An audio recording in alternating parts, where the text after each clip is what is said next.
Gerry Adams will announce his plans to retire after 34 years as president of Sinn Féin on Saturday, marking a geopolitical shift that will break the leadership's last link with Republican violence.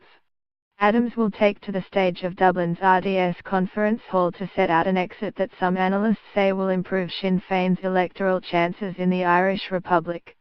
But sources within the mainstream Irish Republican movement and veteran Adams watchers believe the 69-year-old will still hold the centre of power in Sinn Féin from behind the scenes long after his official successor is elevated to the top post. Having survived as head of his party longer than 5 British prime ministers, 6 Irish premiers and 5 US presidents, Adams will use the televised speech to set out a timetable for his departure that he has indicated will take about a year. When he does finally go, the Sinn Féin politician most likely to take over from Adams will be the party's deputy leader and Dublin TD, Mary Lou MacDonald.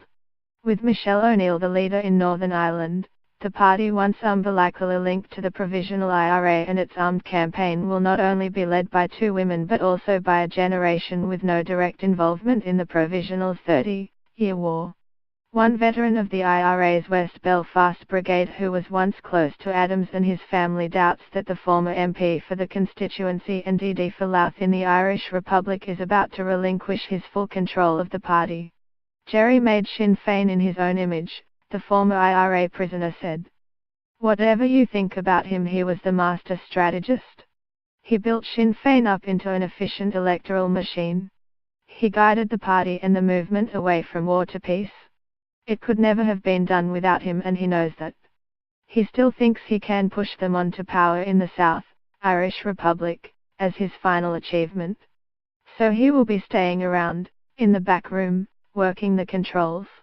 Outside observers of the often closed world of Irish republicanism also agree that Adams's history and character dictate he will still play a leading role behind the scenes.